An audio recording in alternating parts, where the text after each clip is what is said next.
नमस्कार दोस्तों। आज के इस विश्लेषण में हम सीधे चलते हैं रामायण के एक बेहद ही भावुक और गहरे अध्याय की तरफ। आज हम सिर्फ एक कहानी नहीं सुनेंगे, बल्कि जीवन के कुछ बहुत ही ठोस पाठ, मृत्यु की वास्तविकता और शासन के उन जटिल सिद्धांतों को डिकोड करेंगे जो आज के समय में भी उतने ही प्रासंगिक हैं। यकीन मानिए, भावनाओं और ज्ञान का ये संगम हमें बहुत कुछ सोचने पर मजबूर कर देगा। तो आज की हमारी इस चर्चा की रूपरेखा कुछ इस तरह रहेगी।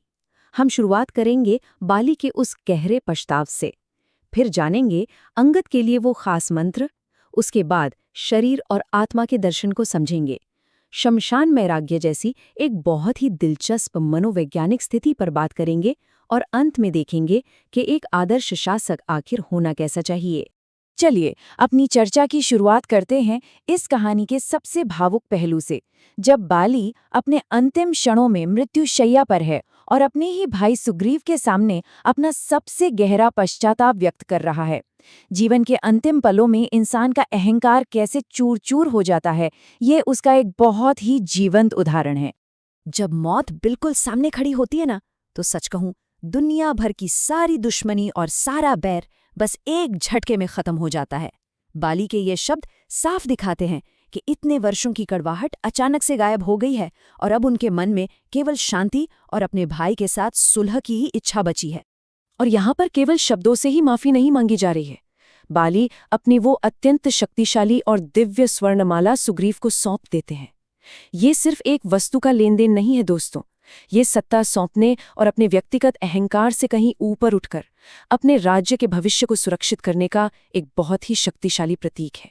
जाते जाते बाली सुग्रीव के लिए एक पूरा का पूरा रोड मैप तैयार कर जाते हैं। वो निष्ठा, पारिवारिक जिम्मेदारी और अनुभव के सम्मान पर जोर देते हैं। बाली को ये भली भांति पता है कि एक सफल राजा बनने के लिए सुग्रीव को इन मजबूत नींवों की सबसे ज्यादा जरूरत पड़ने वाली है।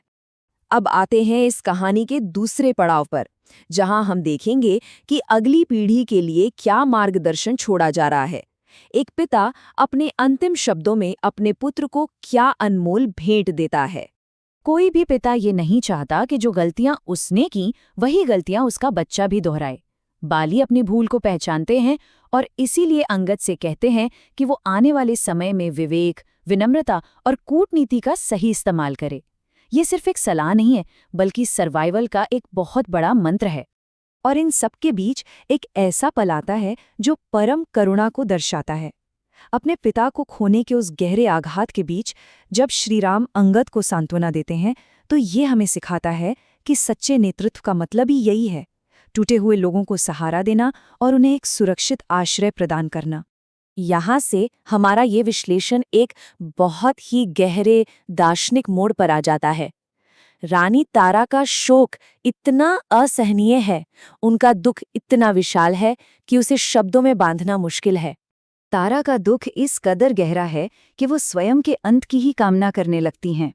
ऐसे में श्री राम बहुत ही सौम्यता के साथ, लेकिन उतनी ही दृढ़ता से उन्हें सृष्टि के उन नियमों के बारे में बताते हैं जिन्हें कोई नहीं बदल सकता। वो नियति का वो सच सामने रखते हैं जिसका सामना हम सभी को कभी ना कभी करना ही होता है। इस दर्शन का सबसे मूल तत्व यही है।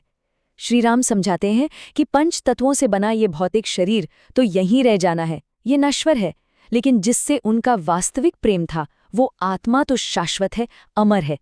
ये विचार सिर्फ तारा के लिए ही नहीं, बल्कि हम सभी के लिए एक बहुत बड़ी सांत्वना है। लेकिन बात सिर्फ दर्शन पर खत्म नहीं होती। शोक अपनी जगह है, लेकिन कर्तव्य अपनी जगह। हनुमान जी और श्रीराम याद दिलाते हैं कि व्यक्तिगत दुख चाहे कितना भी गहरा क्यों न हो, हम अपनी जिम्मेदारियों से मुंह नहीं मोड़ सकते। अगली पीढ़ी का भविष्य और वर्तमान के कर्तव्य हमारी प्राथमिकता होनी ही चाहिए। और ये बात हम इन कदमों में साफ देख सकते हैं। एक राज्य कभी रुक नहीं सकता, उसे शोक की उस बाहरी स्थिति से बाहर निकलकर वापस प्रशासन और व्यवस्था की ओर लौटना ही पड़ता है। निरंतरता और स्थिरता बनाए रखने के लिए ये बदलाव बेहद जरूरी होता है। अब बढ़ते हैं चौथे हिस्से की ओर, और सच कहूं तो ये एक ऐसा मनोवैज्ञानिक द्वंद्व है जिससे हम में से कई लोग गहराई से रिलेट कर पाएंगे। एक ऐसा द्वंद्व जो किसी बड़े सदमे या आघात के बाद अक्सर मन में उठने लगता है। जरा सोचिए, सुग्रीव ने इस राज्य को वापस पाने के लिए कितने साल संघर्ष किया, कितनी लंबी लड़ाई लड़ी, लेकिन अब अचानक अपराध बोध के बोझ तले वो उसी सिंहासन को छोड़ देने की बात कर रहे हैं। ये उनकी बहुत गहरी आंतरिक पीड़ा और उस असमंजस को दर्शाता है जो अक्सर बड़ी जीत के बाद आता है। हमारे शास्त्रों में इस अवस्था के लिए एक बहुत ही सटीक शब्द है, श्मशान वैराग्य।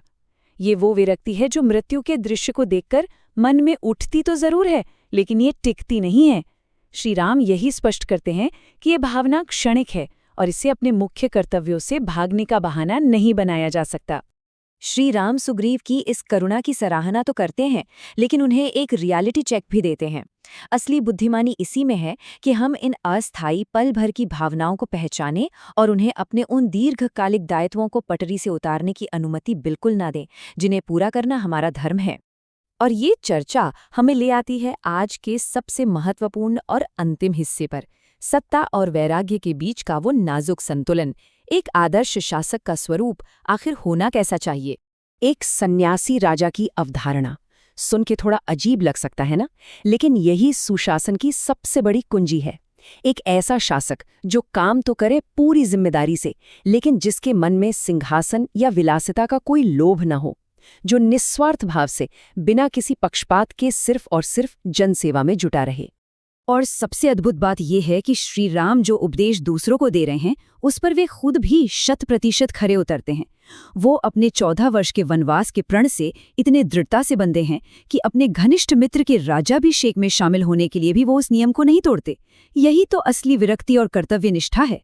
तो दोस्तों, जैसे जैसे हमारा ये विश्लेषण अपनी समाप्ति की ओर बढ़ता है, ये एक बहुत ही शक्तिशाली प्रश्न हमारे सामने छूट जाता है। क्या हम और आप भी अपने जीवन में सक्रिय नेतृत्व और आंतरिक वैराग्य के बीच ऐसा संतुलन बना सकते हैं? क्या बिना किसी लालच के अपने सांसारिक कर्तव्यों को निभाना संभव है? इस विचार पर गहराई से चिंतन जरूर कीजिएगा।